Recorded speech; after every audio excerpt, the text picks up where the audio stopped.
let's talk about one of the most incredible stories of courage ever told, the story of Queen Esther.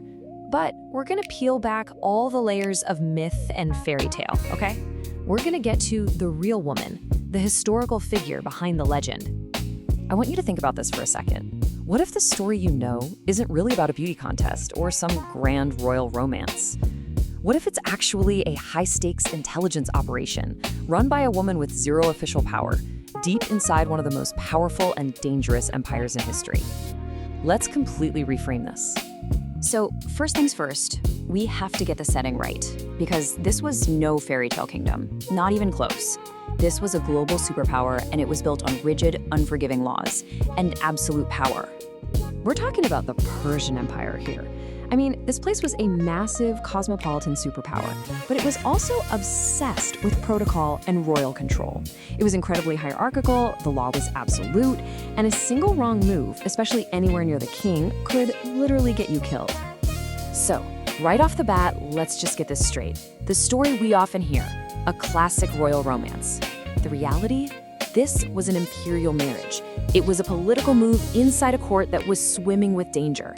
Esther wasn't some beloved bride in the way we think of it. She was a political asset, trapped in a beautiful, gilded cage. So who was she before she became Queen Esther? Well, before the palace, she was a young woman named Hadassah. And honestly, in the eyes of this massive empire, she was basically invisible. I mean, just look at her social status. She was Jewish, part of a displaced minority living in exile.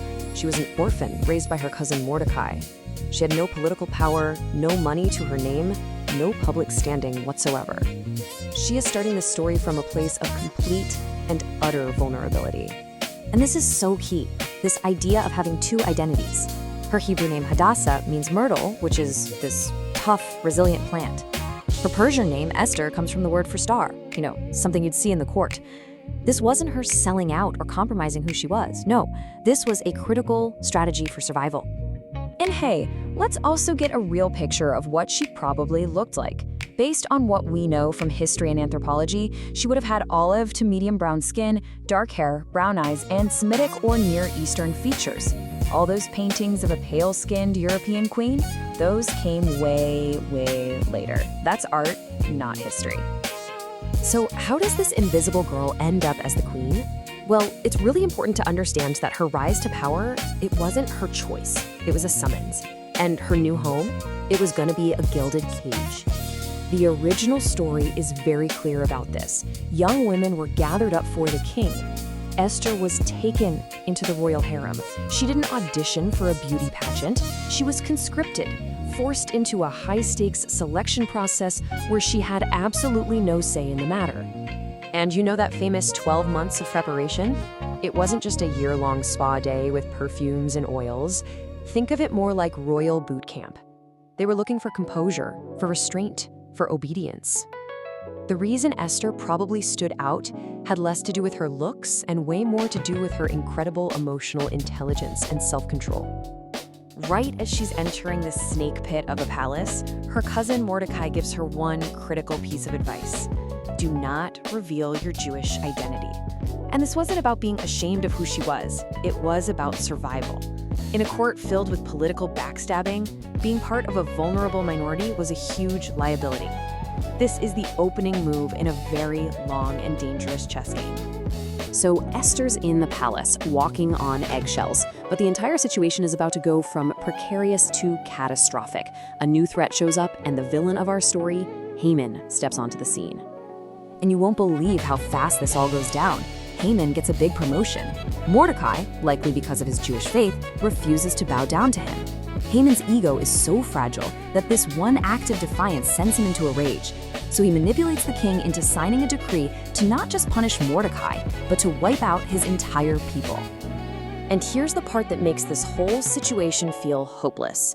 Under Persian law, once a decree was sealed with the king's ring, it could not ever be revoked.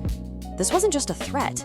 It was a legally binding death sentence for every single Jewish man, woman, and child in the entire empire. The clock was officially ticking. So the fate of her people is sealed. The invisible girl in the gilded cage has to make a move. This isn't just about her own survival anymore. This is where the spy story really truly begins. Mordecai manages to get a message to Esther, and he does not pull any punches. He tells her, "Don't you dare think your position in the palace will save you." And then he hits her with his legendary question, basically asking her to consider that her entire life, everything that's happened, might have been leading up to this one single moment.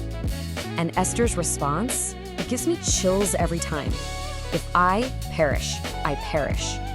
This is not her giving up. This is pure, resolved courage. She is accepting the risk, knowing full well that just approaching the king without being summoned is a death sentence. But doing nothing? That's a guaranteed death sentence for everyone she loves. Now, her strategy, it is absolutely brilliant.